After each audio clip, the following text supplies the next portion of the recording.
Listen up. Hi, Lucy. Hi, Kel. The Lucy and Kel podcast.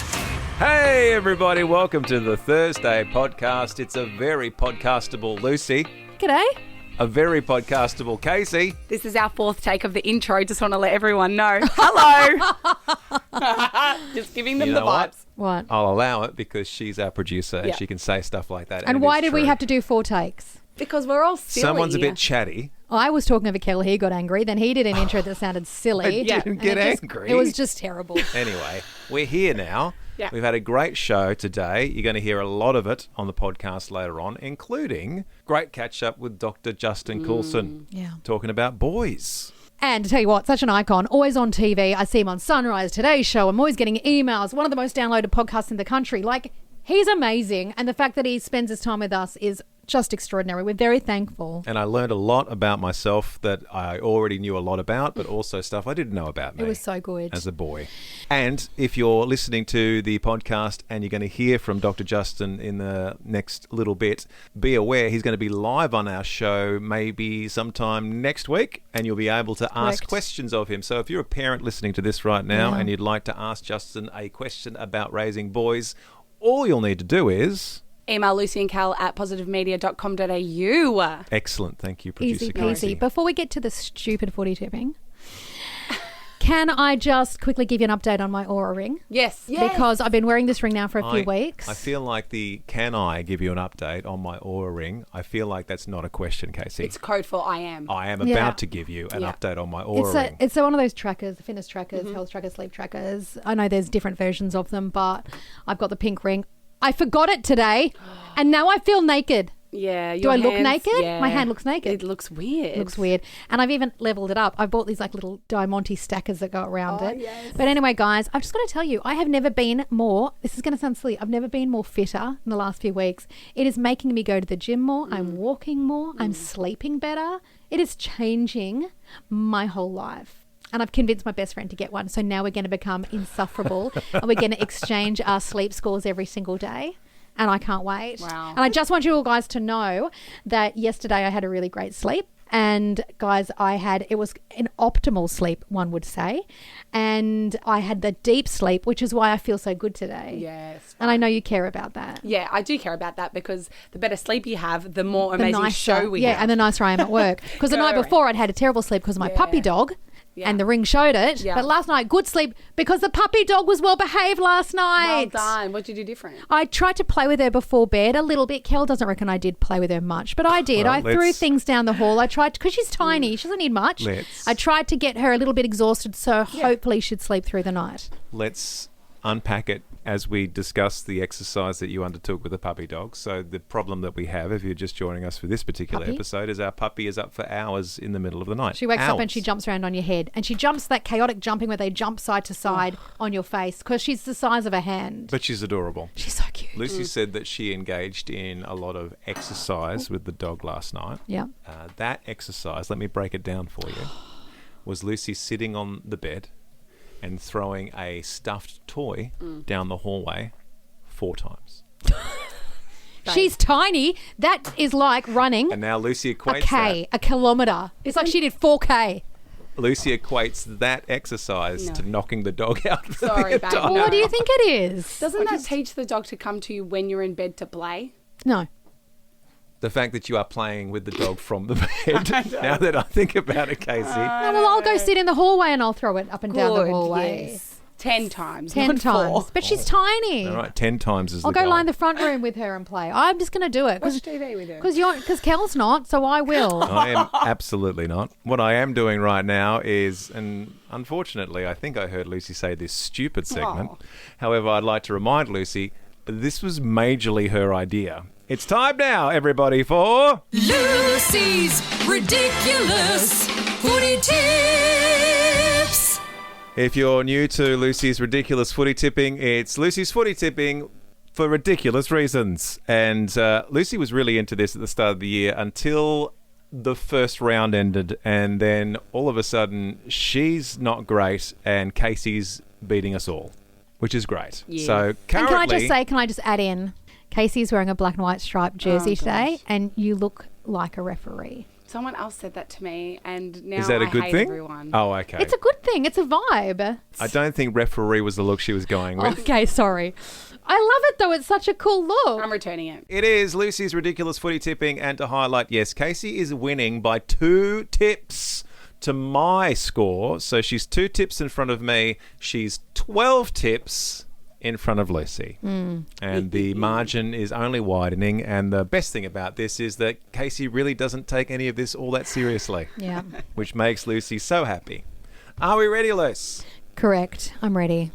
Correct. So I didn't mean to say that. She's Sorry. angry.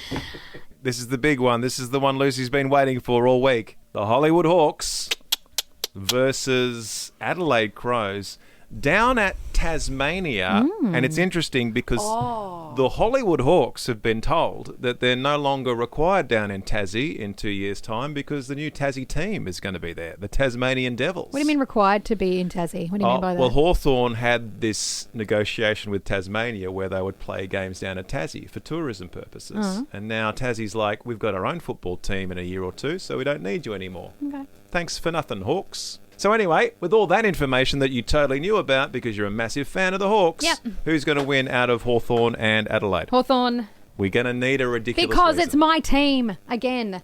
And I need, well, I tell you why, came out the other day and they sung a lot of AFL merch, so much merch. And again, the Hawks merch is the ugliest merch, but I do see it and I am drawn to it. It's a sign! Game number 2, this is interesting. No offence to Casey. 2 of the most losingest teams this year. That sucks. It's Richmond versus Essendon. Yes. It won't probably go very well for Essendon if they lose this one because everyone's beating the Tigers. Well, I'll tell you what, I'm going to tip against Essendon. Okay. Because I did it's too. Casey's team. And I'll tell you why. There's a good reason. They've just announced the new cast of Fiddler on the Roof. Tevier is being played by a friend of mine called Troy Sussman. It's a very big role. Anthony Warlow's played it. Troy Sussman is going to be playing Tevier. I'm sure we'll have him in the studio when it comes around to town. But the hit song from Fiddler on the Roof is If I Were a Rich Man. Oh. Yabba-dibba-dibba-dibba-dibba-dibba-doo. Rich man, Richmond. Troy got the gig this week. It's a sign. That was a long journey to get to a really great tip. Well done. Team you have absolutely no interest in, and also St Kilda. We've got Fremantle Dockers versus the Saints. I tell you what, I'm going to go for the Dockers. Yesterday, I was in Coles, and you know what I heard? Sitting on the dock of the bay. And I thought, Dockers, dock of the bay? It's a sign. As I was in all 3 of Coles. Gold Coast versus North Melbourne. I'm tipping the Gold Coast Suns. Do you know why? You're about to tell us why. Yep, go for it. Because what was the main topic we talked about with Justin Coulson on the podcast today? Suns. Oh. Boys, Gold Coast Suns. Yeah. It's a sign. I see what's happening here. Geelong versus Sydney Swans on Saturday, but it's down at G-Town. I know. This is a tricky one. It is a tricky one. It's the hometown of the boys, but Sydney are on top. What is a girl to do? A girl is to do this. Eeny, meeny, miny, mo. Pick a winner by the toe. If it's girls, let it go. Eeny, meeny, miny, mo. Boy Scout, you're out. Oh, he wants me to pick Geelong. All right. I've gone. I was going to go Sydney, but I'm going to go Geelong for that. Wow, love that. That's new. Yeah. And I think we can all say it's eeny, meeny, miny, Miny, mo. mo. That's I had to do that one. Sorry, that was a tricky one. The big game, the one that 90,000 people will attend at the G on the weekend. It's Collingwood versus the West Coast Weagles, and of course Scott Pendlebury becoming Pendles! the most played AFL player in the history of playing AFL against the West Coast Eagles at the G, and rightly so. Scott deserves his time in the limelight at the G. It'll be nothing but Collingwood fans. There'll be 3 West Coast fans. Who's going to win, Luce? Yeah, a few reasons. Pendles is they wanted him to wear a gold number. Casey, Yes. let's just appreciate that she used the word Pendles. I don't even know where that comes from. Pendles is what I call him.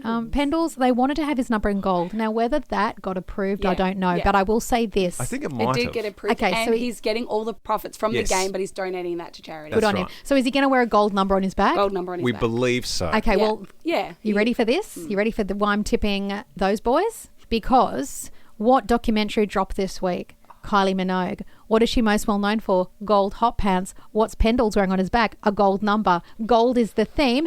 It's a sign. Thank you very much. Port Adelaide versus the Blue Baggers, who have lost a coach and won the very next weekend. Well, sorry, Vossi.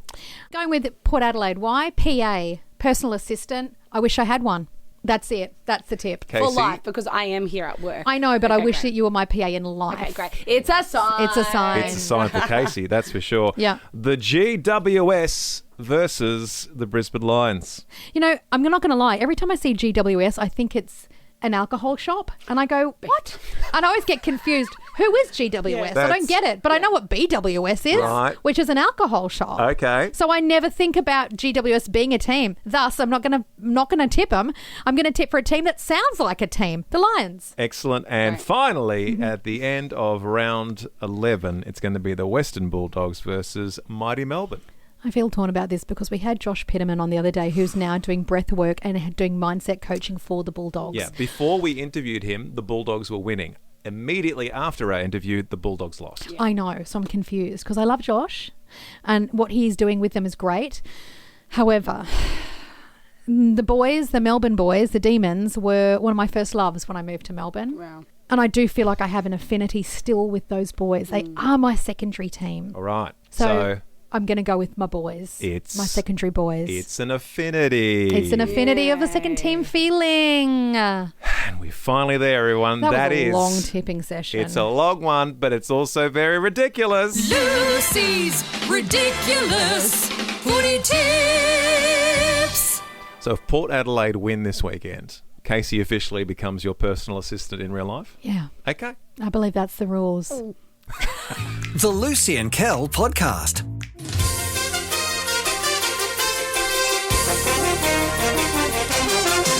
Olympic news, which I completely forgot about, but in the year 2032, how far away is that? 2026, 32, 26, 4, add the 2, so 6 years away? About 6 years away? Yeah. In 6 years' time, Queensland will be holding the Olympics, everybody, which I completely forgot about. Can you even believe that? That we've got the Olympics again. Yeah. I can believe it. Sydney did such a stellar job. Funnily enough, they haven't come back to Melbourne, but that's fine. I'm sure we could hold the Olympics. Look how well we did with the Commonwealth, never mind. All right. So Queensland going to hold the Olympics in 2032. Yeah. That's great. We love the Olympics. Yeah. Problems is, mathematically, some people have worked some stuff out.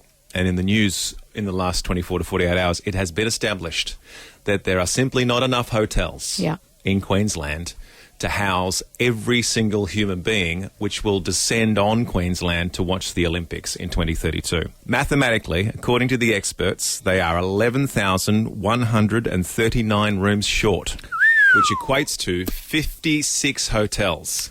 The maths is Queensland right now need to build a brand new hotel every month until the opening ceremony.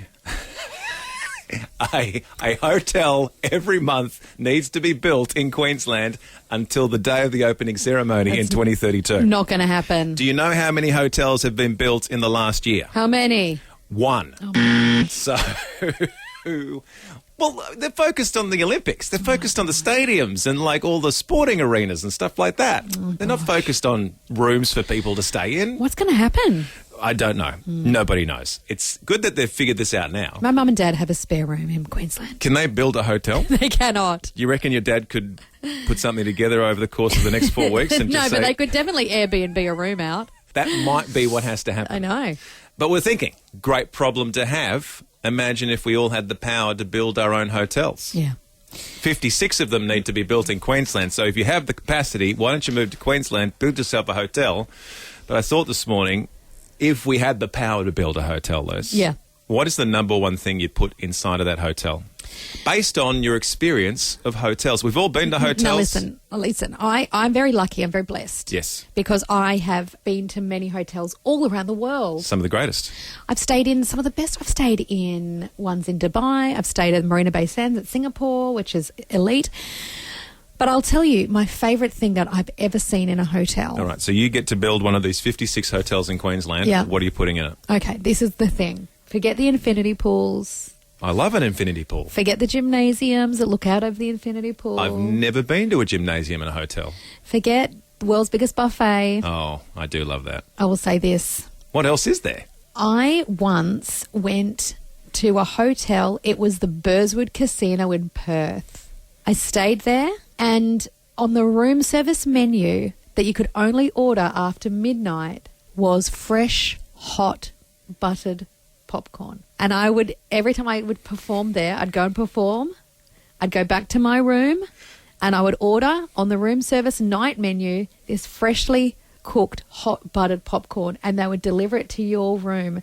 And it was the most bougie, decadent thing, eating hot popcorn in the middle of the night. And the popcorn was like the best popcorn I'd ever eaten in my life either. I can't even understand how they cooked it. It was like the better than movie popcorn. That's your selling point. And then I remember I went back years later and I was so excited, and they'd taken it off the menu. But that's what I'd put in my hotel. Hot butter popcorn after midnight. Your selling point is that you have the ability to eat popcorn in the hotel room after midnight. Yeah. That's your selling point. Yeah. You think when they were selling the Burj Khalifa to investors, and they're like, tallest hotel in the world, almost touching space, but our selling point is popcorn after midnight. Correct. Okay. Correct. I'm not even. I've been there. I told you. I've been to Marina Bay Sands. All right. Which is one of the most exclusive hotels in the world. Did they have popcorn after midnight? No. All right. So that's why that's not on my list. All right. So Lucy's Hotel. Also, I love it. I love a bathroom which has big Japanese sliding doors, and you can open the bathroom into the room, and then you can like sit in the bathtub and look at the room. I love a bathtub that looks into the room. All right. There's two things. So your first hotel, one of the 56, will have popcorn after midnight. The second hotel you're building in Queensland for the Olympics will have Japanese screen sliding doors. All right, that's your second hotel. You're only going to get one, but I'll allow you to build two. Thanks. Get to it because they're running out of time. Okay. Mine's a very weird one as well. It's also orientated to the bathroom. I don't know why, and I don't want anyone to picture this. But every time I go to like a Balinese hotel or somewhere overseas that's tropical, Yeah. if you go to a hotel with an outdoor shower, forget about it. Why? I just love an outdoor shower. I don't know why. It's outdoors. It's all secluded. It's all, no one sees anything. Oh, okay. Thank goodness. Oh.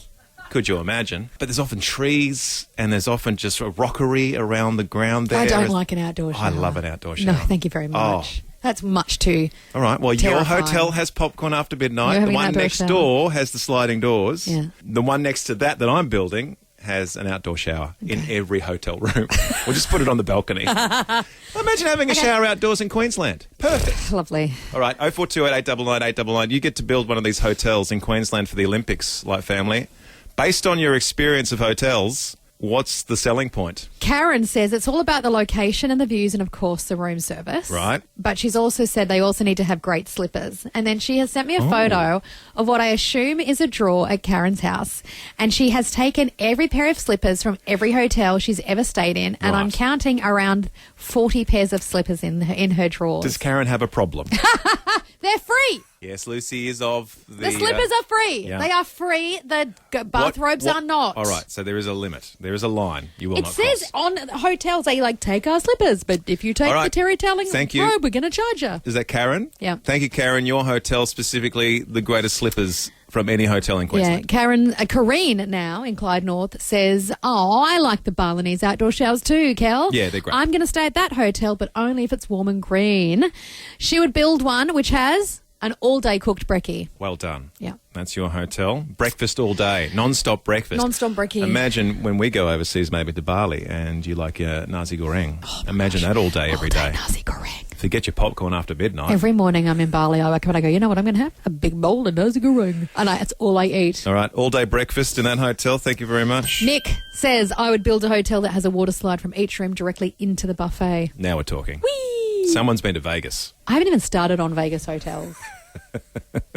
There's so many. Water slides is cute. Try a roller coaster. Oh my gosh.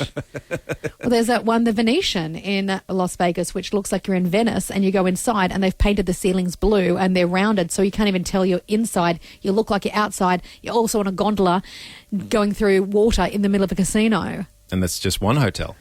No, I like the idea of connecting water slides to each level. And in Queensland, I think that would go quite Doable. nicely with the weather. Salvatore says a reverse minibar. It's all free and it's big and it's got lots of snacks and drinks. It's a free fridge full of stuff. I want that. And free it's minibars. a normal-sized fridge. Yep. That's a winner. Producer Casey, this is Yes. your dream hotel. It is. A fridge that's a normal fridge size. Just why? Why does it have to be so tiny? And don't give me a little Coke in there that I have to pay $5 for. Serious? I don't want a big thumping fridge in my classy hotel room. This is Salvatore. Why do I need a big fridge? I'm only staying Again, one night. I just need to listen. put a bottle of water in it. Your hotels are being built. Sorry. No questions asked by the council. Sorry. Let Casey and Salvatore build their hotels fridge hotel. with full-sized fridges Ugly. where everything is free inside. Thank you, Casey. Thank you, Salvatore. The Lucy and Kel podcast. You're going to love this next bit.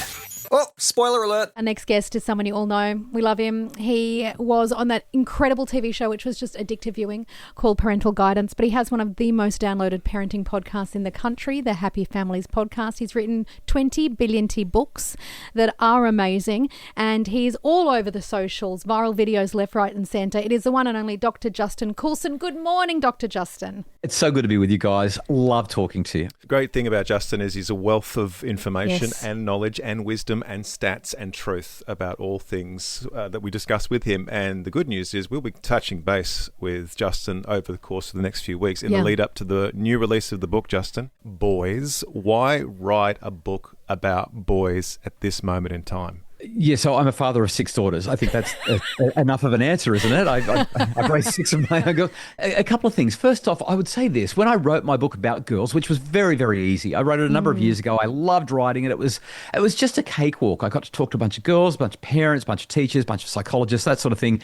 And it just flowed out of me. And of course, with 6 of my own daughters, I had such a wellspring of experience personally to draw from, in addition to what the research was saying and what my interviews and focus groups and questionnaires were telling me. Writing about boys, like as soon as the girls' book came out, when's the boys' book coming out? And honestly, I was like, you don't want me to write a boys' book. I'm a dad of daughters. It doesn't make sense that I would do that. And there are other wonderful people in this fabulous land of ours who could do that. But I kept on obviously helping parents generally, and parents of boys would consistently say, you have no idea how much this has helped. I've got 2 sons-in-law now. I've got a granddaughter. And I've got daughters who are dating. And I just thought, the more I watched young men interact with my daughters, the more I thought, I have got so much skin in the game here. Yes. I have 6 daughters who are very, very interested in the potential boys that they might spend time with. And with that much skin in the game, I want to make sure that we build really strong, and I'm not going to make an apology for this. There are so many people who are like, we don't want our boys to be focused on strength and dominance. And sort of, no, garbage. We want strong young men. And boys want to be strong as well. Unfortunately, too many of our boys are trying to build themselves as a strong young men from the outside. Right. And my focus very much in this book is how do we build strong young men from the inside out? Because you turn on the news, you see things like, oh my gosh, I don't even know where to start, especially in Melbourne. We've got gangs, we've got machete attacks. On the internet, we've got looks maxing. We've got these viral bros online just talking about heinous things. Why right now is it like this, just this like bottleneck of this code red masculinity that seems a bit toxic? First off, I've noticed this. When parents ask questions about their daughters, they don't have the same existential urgent weight. They don't have the same raw concern that borders on fear that they have when they ask questions about their boys. When you talk to some psychologists now, in fact, the media's been reporting on this lately, there's concerns around gender and gender disappointment. A lot of parents are now upset that they're going to have a boy when they do the gender reveal because there's just such a stigma around boys. In the USA, former US Surgeon General, his name was Vivek Murthy, a couple of years ago, he said this: the data is actually quite clear that young men and boys are falling behind on many metrics. So if I was to give you just a handful of those metrics, if you have a look at a boy in primary school, for every 10 Australian girls who are suspended from primary school, there are 57 boys who are suspended from primary school. If we have a look at alcohol, an alcohol-induced death, for every 10 females, there are 25 men. If we have a look at university or graduating from high school, for every 10 girls who complete year 12, there's about 8 8.5 boys who are completing year 12. In terms of university, there are 44 Australian universities. Girls outnumber boys, or women outnumber men, 42 of those universities. And when it comes to graduations from those universities, we have, for every 10 girls, we have about 6.5 men who are graduating from university. And what that means is that the economic and social viability, and I know that's a terrible term to use, but the economic and social viability of our young men seems to be on the decline. And we can see young men struggling in education, as I've just highlighted. We can see young men struggling when it comes to their mental health. A young man is around about 3.5 to 4 times more likely to die by suicide than a young woman. Yeah. When it comes to ADHD, we have around about 11 to 12% of boys diagnosed with ADHD. We have about 5% of girls, and that's probably on the high side. We have 6 times the number of boys diagnosed with autism than girls. When we look at crime, boys and men are the ones who are much more likely to be perpetrators, but they're also far more likely to be victims of all kinds of crime, particularly the most violent forms of crime. There's just this mass identity confusion. Like, what does it mean to be a man? I'm lost. Boys are not in employment, education and training. We call that NEAT, not in employment, education and training, at levels that are just unprecedented. That's why I'm saying it's code red, and that's why I felt like we need to write this book and give our boys a boost. As you said, Justin, it's almost impossible to start a conversation at the right point when it comes to helping out our boys and turning them into men living in a society that we live in. I often wonder, we often lean on the understanding that girls are developing ahead of boys when it comes to the aptitude of learning and things like that. But it dawns on me in the last few years, it's probably they're developing in all areas. Like, boys are on the back foot in developing not just educationally, but socially, emotionally. Well, girls are even developing earlier than boys from a physiological point of view. So girls hit puberty about 2 years earlier than boys. What you're really talking about primarily is executive function, and the differences aren't huge, but they're big enough to be differences, and that's meaningful and significant. So there is, when I was doing this research for this book, what I discovered, and I hate saying this because teachers get their hackles up when I say it, but the data is just unequivocal here. And when you talk to young men, oh boy, do they feel it. Boys struggle at school, okay? So their executive function is lower. They have lower impulse control. They're more likely to seek the approval and status of their friends, usually by doing something dumb because they've kind of switched off and started to stare out the window, or give their neighbour a knuckle noogie or something like that because school is so boring for them. They feel so disengaged. And so what happens is there is, in the research literature, there is a bias against boys in education. Researchers have found that teachers smile more at girls. They make more eye contact with girls. They speak in longer sentences toward girls. They give them much more patient instructions. They give them more chances. With boys, it's short clip sentences. They don't even turn their body towards the boys. Much more command and control and direction and correction kind of stuff. Yeah. And the boys feel it, and so they start to check out. This one blew my mind. While I was doing the research, I came across a paper by one of the world's leading adolescence researchers. His name is Professor Lawrence Steinberg. I've had him on my podcast a couple of times. He's just a genius when it comes to adolescence. And he did a study trying to analyze and follow and understand how impulse control works in girls versus boys from pre-adolescence through to the age of 30.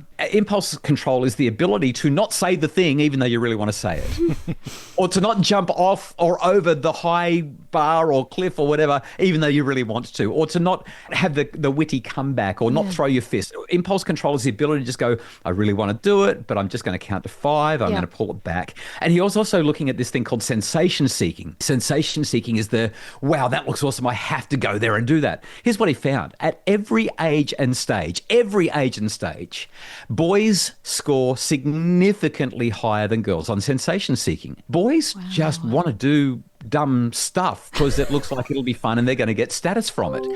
But combine that with the really big challenge, and that is the impulse control. Get this. So impulse control gets better and better as we get older.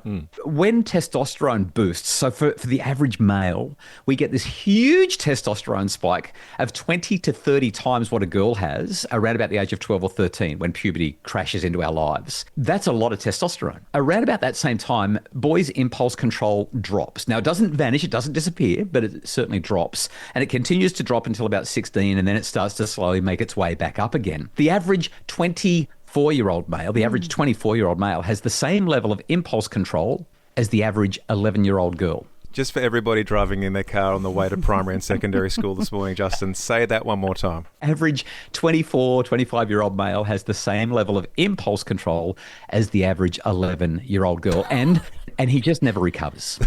That is wild and helpful to know, because even just hearing this kind of stuff makes you have more grace. You're right. This is the biggest conversation, and This is the tip of the iceberg. This is the tip of the iceberg. This is why we need to have Justin on every week for quite a while, because there's a lot to get to. I mean, today we're just talking about what is going on, but not what we can do. And we're going to start on that next week when we're going to be talking about a whole bunch of different things: what motivates boys in school, what's going on there, masculinity.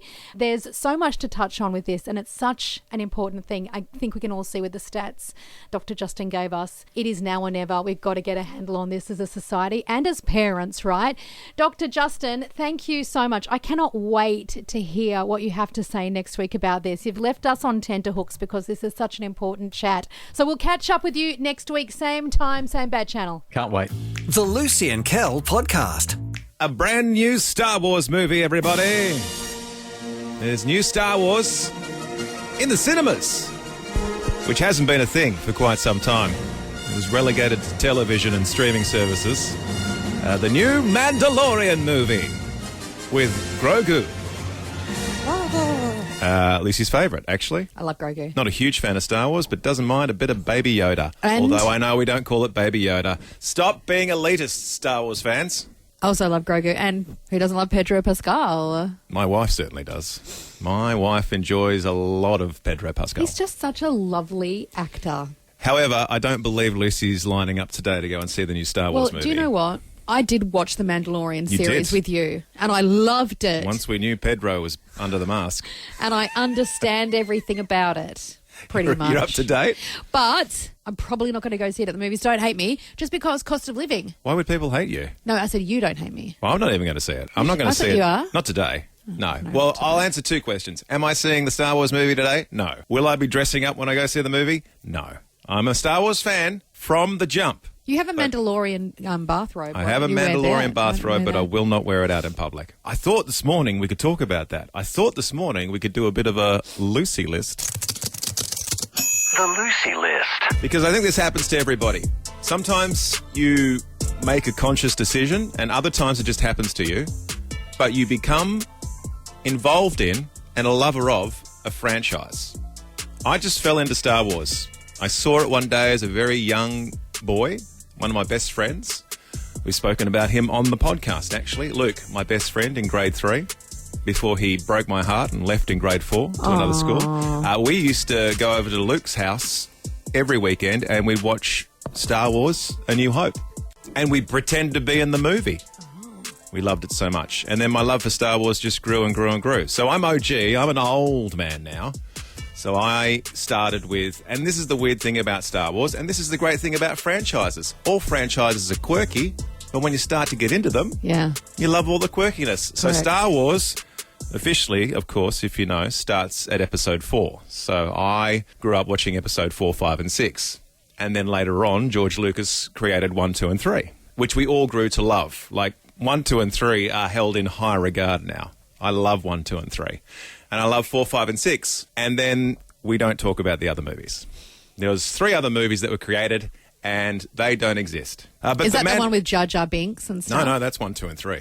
Jar Jar turns into a Jedi later on. I thought they later hated on. Jar Jar Binks. Well, a lot of the critics didn't like the start of the 1, 2 and 3 movies, but the fans loved it. Okay. Anyway, let's not get into an Okay, argument sorry, about Star sorry, Wars. no, true. I wanted to talk about franchises. Oh. Because Lucy fell into a franchise very early on in her life as well. Star Trek, everyone. Oh, it's the remix. No, really? Star Trek is Lucy's franchise of choice. She loves it. And my goodness, when you talk franchises, there ain't no more shows on TV and in movies than Star Trek.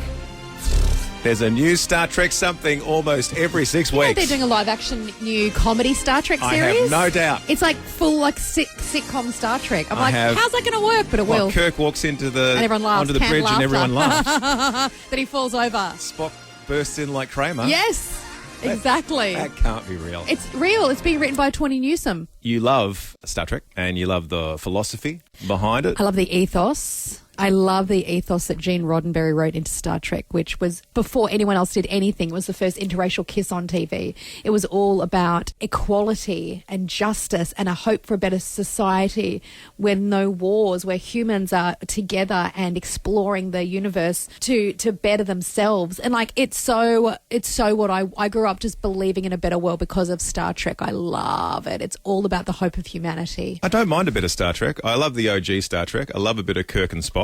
But you have opened my eyes to all things Star Trek. So we are a house not divided. We are united around Star Wars and Star Trek, which doesn't often happen. Yeah. They're two very different religions, as it were. That's right. Sometimes never the twain shall meet. So this morning I thought we'd throw together a very quick Lucy list.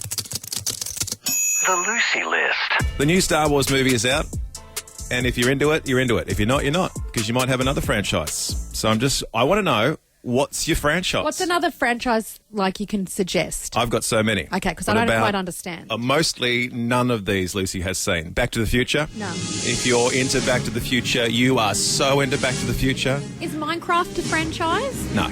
There's only one movie so far. You can't have a franchise with one movie. Well, Back to the Future. Back to the Future, arguably, and Casey's nodding along here, so I'll bring up producer Casey, arguably 3 of the greatest movies ever made in a trilogy, one of the greatest trilogies ever made, one of the greatest stories. Yeah. Do you agree, Casey? 100% the best. That would be my franchise. It's such a Really? great... Oh, so and... good.